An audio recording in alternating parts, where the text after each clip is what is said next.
Hello football fans, এবারের আসরে champions লিগের কোয়ার্টার ফাইনাল নিশ্চিত করার জন্য কালকে রাতে রাউন্ড অফ 16-এর দ্বিতীয় লেগের ম্যাচে মাঠে নেমেছিল ইউরোপের সবথেকে শক্তিশালী দুটি দল ম্যানচেস্টার সিটি ও রিয়াল মাদ্রিদ।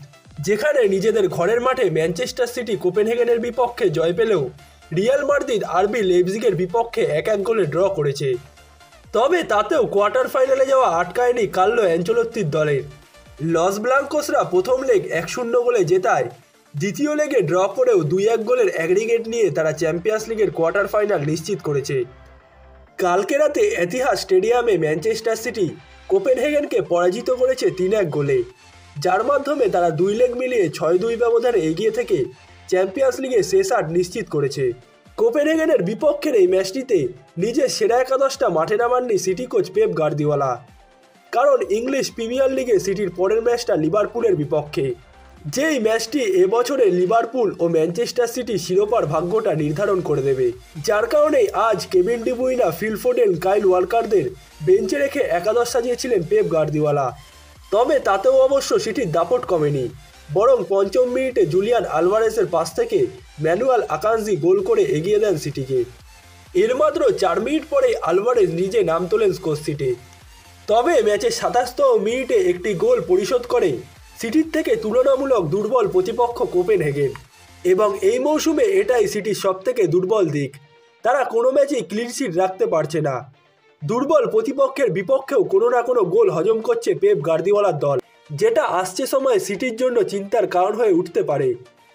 কিন্তু বিরতির আগে রদ্রির দুর্দান্ত এক পাস থেকে আর্লিং হল্যান্ডের গোলে আবারও ব্যবধান বেড়ে 3-1 করে ম্যানচেস্টার সিটি। এই নিয়ে ইউরোপিয়ান প্রতিযোগিতায় ঘরের মাঠে টানা 9 ম্যাচে অন্তত 3টে করে গোল করা প্রথম ক্লাব হচ্ছে ম্যানচেস্টার সিটি। এই ম্যাচটিতে বিরতির আগে গোল করে চ্যাম্পিয়ন্স লিগের গোল সংখ্যায় সিটির কিংবদন্তি সার্জিও আগুয়ারোকেও ছুঁয়ে ফেলেছেন হল্যান্ড।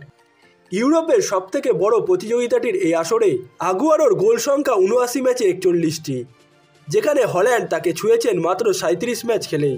এর মধ্যে এই মৌসুমে চ্যাম্পিয়ন্স লিগে 7 ম্যাচে 6 গোল হয়ে গেছে নরওয়েজিয়ান স্ট্রাইকারের। হ্যারি কেন, কিলিয়ান এমবাপ্পের পাশাপাশি এখন তিনিও যৌথভাবে এই মৌসুমে চ্যাম্পিয়ন্স লিগের সর্বোচ্চ গোলদাতা। এছাড়াও এই ম্যাচের দ্বারা আর্জেন্টাইন তরুণ জুলিয়ান আলভারেজ চ্যাম্পিয়ন্স লিগের ইতিহাসের প্রথম খেলোয়াড় হয়ে গেছেন, যিনি কিনা চ্যাম্পিয়ন্স লিগের নকআউট পর্বের ম্যাচের প্রথম 10 মিনিটের মধ্যে একটি গোল ও একটি অ্যাসিস্ট করেছেন। এই মৌসুমে চ্যাম্পিয়ন্স লিগে জুলিয়ান আলভারেজের নামের পাশে আছে 5 ম্যাচে 5 গোল ও 2টি অ্যাসিস্টও। অন্যদিকে শেষ 16-র প্রথম লেগে 1-0 গোলে এগিয়ে থাকা রিয়াল মাদ্রিদ কালকে আরবি লেইপজিগের বিপক্ষে সান্তিয়াগো বার্নাব্যুতে 1-1 গোলে ড্র করেছে, যার ফলে 2 লেগ মিলিয়ে তারা 2-1 ব্যবধানে জিতে চ্যাম্পিয়ন্স লিগের কোয়ার্টার ফাইনালের টিকিটটা নিশ্চিত করেছে।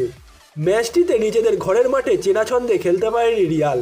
লস ব্লাঙ্কোসরা প্রথম থেকেই তাদের পথটা হারিয়ে ফেলেছিল, যদিও দ্বিতীয়ার্ধে কিছুটা ছন্দে ফেরার চেষ্টা করে লস ব্লাঙ্কোসরা, যার ফলে ভিনিসিয়াস জুনিয়র দ্বিতীয়ার্ধে গোল করে এগিয়ে দেয় রিয়াল মাদ্রিদকে।